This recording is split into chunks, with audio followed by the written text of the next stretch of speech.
Good morning and welcome back to BIFA Link TV, your daily dose of industry information. Today I'm joined once again by Ian Matheson for this week's What the Papers Say. So Ian, thank you so much for joining me. How are you? I'm pretty good, thank you, Brooke, and very pleased to bring the news that Crystal Palace are going to Wembley. God, we're not starting football talk already. Okay. All right, I'll talk about something more interesting. All In right. road freight, the Mhm. government has approved plans for the Lower Thames crossing, and Yes. Yeah. construction is expected to start in 2026. Mhm. As you know, it's a 14-mile road that will link the A2 in Kent with the A13 and the M25 in Essex. And I understand it will include the longest road tunnel in the UK and hopefully some congestion at the Dartford crossing. And of course, it will provide an alternative route between the North and the Midlands and the English Channel crossing, which will please BIFA members who are active in that trade. Yeah, of course. Well, it's certainly been a long time coming, hasn't it? Yeah, and obviously there's still an issue of the funding mechanism for the £9 billion scheme is still to be Yes. decided. Yeah, I think I read that they're looking into private funding now for it, aren't they, rather than the public funding? Yeah. Meanwhile, sort of, it's over in France for that matter. The authorities have deferred the introduction of the new version of the envelope logistique obligatoire, which was originally scheduled for tomorrow. Um, a new introduction date has not yet been announced, but the delay is likely to be only for a few weeks, according to our colleague Igor Popovic from the BIFA's policy and compliance team. Mhm. Yes, so we did an episode about this last week, so we'll pop a link to that in the description. Any of our members operating between Great Britain and France, they should definitely give that a watch. The big news in container shipping last week was the hearing held in the USA on the new administration's proposal to slap Mhm. Chinese built vessels and Chinese carriers calling at US ports with fees of some $1.5 million or more Mhm. per call. Yeah, The hearings heard a hail of criticism from stakeholders, fearing fees would make US products uncompetitive and increase freight rates for US traders.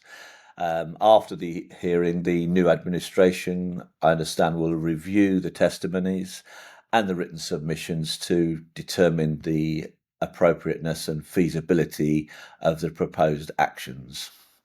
and there was a good article about this on the Lodestar website as well, wasn't there? So we'll pop a link to that in the description. Good stuff. Staying with container shipping, I noted that the Danish maritime consultancy firm Sea Intelligence reported that global ocean reliability improved by 3.6 percentage points month on month in February. And at 54.9%, it's the highest level recorded since May 2024. It's good to see that number increasing for once, isn't it? Yeah, and I think that we'll probably put a link to the fuller report in the panel that's below, Yes, yeah? yeah, of course.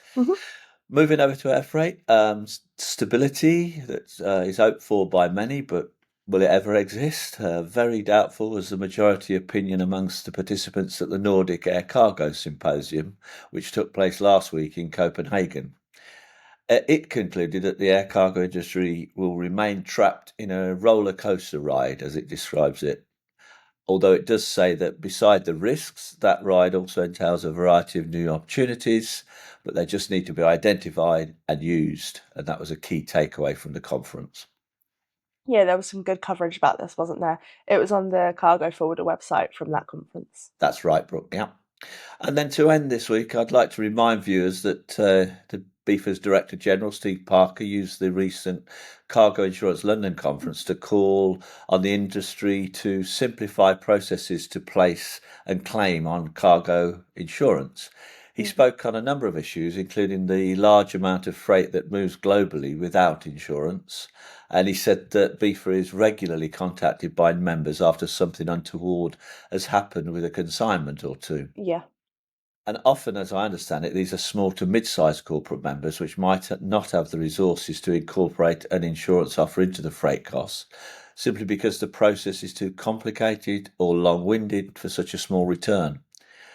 Steve concluded that a system is required that makes it easy for insurance cover to be included in the freight cost that's been offered to a customer, and the customer has to opt out rather than opt in. And I think he's talking to the insurance industry now about how that can be achieved. We had an episode about this earlier in the week where me and Steve talked through that presentation and the topics that were discussed during that conference. So we'll pop a link to that in the description. Insurance is something that we've talked about quite a lot, isn't it? And BIFA wants insurance to become the norm rather than the exception. That's right, and I think that that's probably something that the experts from the insurance sector will be debating at the forthcoming national conference. I think you've got a panel to insure or not to insure. Yes, yeah, we do. We'll pop a link to the conference website. Our full agenda is pretty much on the website now. So anyone interested in attending, you can register for your tickets via that link as well. And of course, Brooke, the episode of BIFA Link TV that talked about Steve's appearance at the conference, I think it aired earlier this week, didn't it? Yes, yeah, it did. Well, thank you so much, Ian, for bringing all of this to our attention as always. The links to everything we've discussed today will be in the description below. Thank you so much for watching today's edition of BIFA Link TV, your daily dose of industry information.